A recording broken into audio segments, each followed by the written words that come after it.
করবে না, বরং বলবেন আমি তো নিজের টেনশনেই চিন্তিত আছি।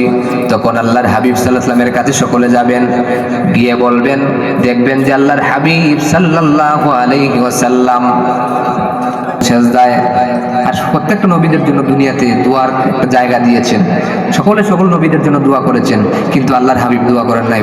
বলেছেন যে আমি আমার উম্মতের জন্য কিয়ামতের ময়দানের দোয়াটি রেখে দিয়েছি। জুড়ে বলি সুবহানাল্লাহ।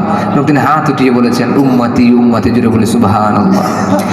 সমস্ত মানুষ যাবে, গিয়ে দেখবে আল্লাহর হাবিব সাল্লাল্লাহু আলাইহি ওয়াসাল্লাম সেজদার মধ্যে পড়ে আছেন, কাঁদতে কাঁদতে ওযুর দ্বারায় বুক ভাসিয়ে ফেলবেন।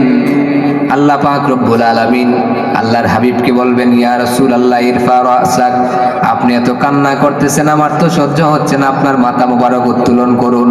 আপনি কি চাইবেন চান, এই ময়দান থেকে যা চাইবেন প্রত্যেকটা চাওয়া প্রত্যেকটা পাওয়া আপনাকে পূরণ করে দেওয়া হবে। জোরে বলি সুবহানাল্লাহ। আল্লাহ পাক বলেছেন, ওয়ালা সাউফা ইউতিকা রাব্বুকা ফাতারদা, হাবিব আপনি যা চাইবেন আপনাকে সন্তুষ্ট করে দেওয়া হবে। আল্লাহর হাবিব মাথা মুবারক উত্তোলন করবেন না, উম্মতি উম্মতি বলে কাঁদবেন। তখন গুনাহগার উম্মতের জন্য আল্লাহর হাবিব সাল্লাল্লাহু আলাইহি ওয়াসাল্লাম আল্লাহর কাছে সুপারিশ করবেন। একটা গুনাহগার উম্মত জান্নাতে যাওয়ার আগ পর্যন্ত আল্লাহর হাবিব সন্তুষ্ট হবেন না। সবাইকে জান্নাতে যে পর্যন্ত না নেওয়া হবে আল্লাহর হাবিব কি হবেন না, সন্তুষ্ট হবে না, আল্লাহ পাক দিবেন। এই জন্য আল্লাহ হাবিব বলেছেন, শাফাআতি লিআহলিল কাবাইর মিন উম্মতি, ঠিক কি না?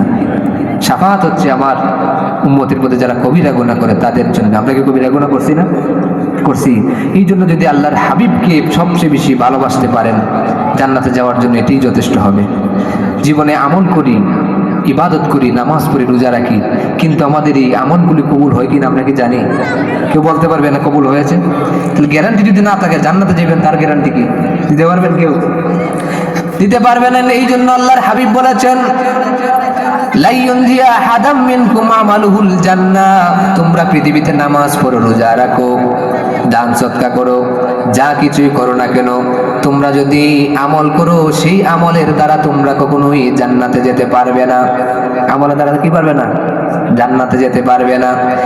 তারপরে আল্লাহর হাবিব বলেন, ওয়ালা ইয়া ইল্লা আইয়াতাগাম্মাদানি আল্লাহু মিনহু বিরহমাতিন ওয়ালাকিন সাদ্দিদু, তোমরা মধ্যম পন্থা অবলম্বন করবে। আল্লাহ পাকের রহমত যদি মধ্যম পন্থা অবলম্বন করো, আল্লাহ পাক রব্বুল আলামিন তোমাদেরকে রহমত দান করবেন। আর এই রহমত ছাড়া তোমরা কখনোই জান্নাতে যেতে পারবে না। জোরে বলে সুবহানাল্লাহ। জীবনে যাই কিছু আমল করেন, যদি আল্লাহ পাকের রহমত না থাকে তাহলে কি করতে পারবেন না? জান্নাতে যেতে পারবেন না। আর আল্লাহর হাবিবকে আল্লাহ পাক রব্বুল আলামিন গোটা জগতের জন্য রহমত হিসেবে পাঠিয়েছেন, ঠিক কিনা? সেই রহমতকে যদি আদর্শ হিসেবে আমরা গ্রহণ করতে পারি, তাহলে আমাদের জান্নাতে যাওয়া একেবারে সহজ হয়ে যাবে, ঠিক কিনা?